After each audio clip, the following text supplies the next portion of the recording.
Hi hello வணக்கம், welcome back to Thilak's many YouTube channel. இந்த பதிவில் இப்போ நம்ம என்ன பார்க்க போகிறோம்னு பார்த்தீங்கன்னா, பாஞ்சராத்திர தீபம் எப்போ ஏற்றணும், எந்த நேரத்தில் ஏற்றணும், இந்த பாஞ்சராத்திர தீபம் ஏற்றுவதால் நமக்கு என்ன பலன்கள் கிடைக்கும், இந்த பாஞ்சராத்திர தீபம் எந்த இடத்தில் ஏற்றணும், என்ன நெய்வேத்தியம் வைத்து வழிபாடு செய்யணும்னு சொல்லிட்டு இந்த பதிவில் இருக்குது. அதனால் வீடியோ எல்லாருக்குமே ரொம்ப யூஸ்ஃபுல்லாக இருக்கும். கண்டிப்பாக ஸ்கிப் பண்ணாமல் பாருங்கள். நம்மளுடைய சேனலை சப்ஸ்கிரைப் பண்ணாமல் பார்க்குறவங்க கண்டிப்பாக சப்ஸ்கிரைப் பண்ணிட்டு பாருங்கள். வாங்க இப்போ நம்ம வீடியோக்குள்ளே போகலாம்.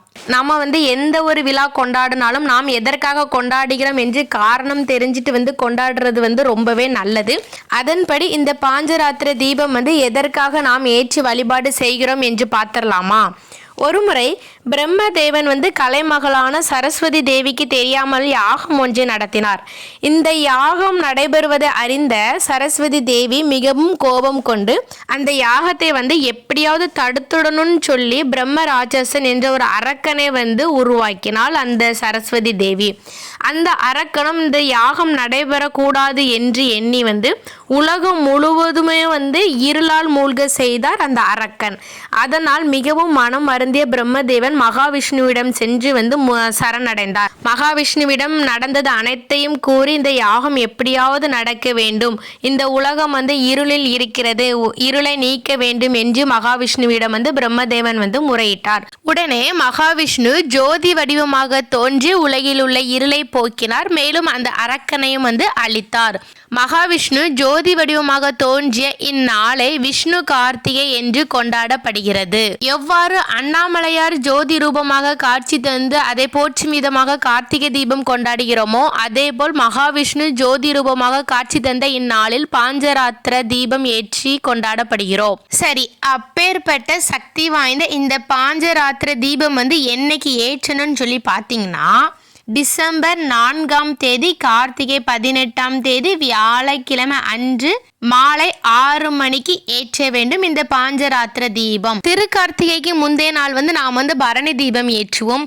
திருக்கார்த்திகையின் போது நாம் மகா தீபம் ஏற்றி வழிபாடு செய்வோம். திருக்கார்த்திகைக்கு அடுத்த நாள் இந்த பாஞ்சராத்திர தீபம் கண்டிப்பாக ஏற்றி வழிபாடு செய்யுங்கள்.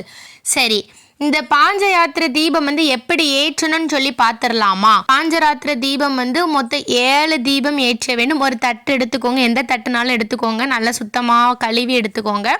அதில் கோலம் போட்டுக்கோங்க, இல்லைன்னா பூக்களால் அலங்காரம் செய்து கொள்ளுங்கள். அதில் 7 சிட்டி விளக்கை வைத்து அதில் நெய் ஊற்றி வழிபாடு செய்வது ரொம்பவே சிறப்பு. நெய் ஊற்ற முடியாதுன்னு சொல்லி சொல்கிறவங்க நல்லெண்ணெய் தீபம் ஏற்றி பஞ்சுத்திரி போட்டு தீபம் ஏற்றி வழிபாடு செய்யலாம். இந்த பாஞ்சராத்திர தீபம் எங்கே ஏற்றணும்னு பார்த்தீங்கன்னா கண்டிப்பாக பூஜை அறையில் தான் ஏற்ற வேண்டும். இந்த 7 விளக்கு மட்டும்தான் அன்றைய தினத்தில் ஏற்றணுமான்னு சொல்லி கேட்டிங்கன்னா, பூஜை அறையில் மற்ற விளக்குகள் எல்லாமே நீங்கள் வழக்கம் போல் ஏற்றிவிட்டு அடிஷ்னலாக இந்த 7 விளக்கு ஏற்றுங்கள். பின்பு திருக்கார்த்திகை அன்னைக்கு நிறைய விளக்குலாம் ஏற்றிருப்பீங்களா, அதே மாதிரி இந்த பாஞ்சராத்திர தீபம் அன்றும் நீங்கள் விளக்கேற்றி வழிபாடு செய்யலாம். நெய்வேத்தியமாக அன்றைய தினத்தில் நீங்கள் சர்க்கரை பொங்கல் வைக்கலாம், இல்லைன்னா பால் வைக்கலாம். உங்களால் எது முடியுமோ அதை வைத்து நீங்கள் வழிபாடு செய்யலாம். இந்த பாஞ்சராத்திர தீபம் ஏற்றுவதால் நமக்கு என்ன பலன் கிடைக்கும் சொல்லி பார்த்துடலாமா? சகல செல்வங்களும் ஐஸ்வர்யங்களும் இல்லம் தேடி வரும். உங்கள் குடும்பத்தில் இருக்கக்கூடிய அனைத்து கஷ்டங்களும் நீங்கும். அதனால கண்டிப்பாக நிச்சயமாக டிசம்பர் 4ஆம் தேதி வியாழக்கிழமை மாலை 6 மணிக்கு பாஞ்சராத்திர தீபம் கட்டாயம் ஏற்றி வழிபாடு செய்யுங்கள். இந்த பாஞ்சராத்திர தீபம் ஏற்றி பெருமானின் ஆசீர்வாதத்தை பரிபூரணமாக பெறுங்கள். இந்த வீடியோ உங்கள் எல்லாத்துக்குமே பிடிச்சிருக்குன்னு நினைக்கிறேன். கண்டிப்பாக உங்களுடைய ஃப்ரெண்ட்ஸ் அண்ட் ஃபேமிலிக்கு ஷேர் பண்ணுங்கள்.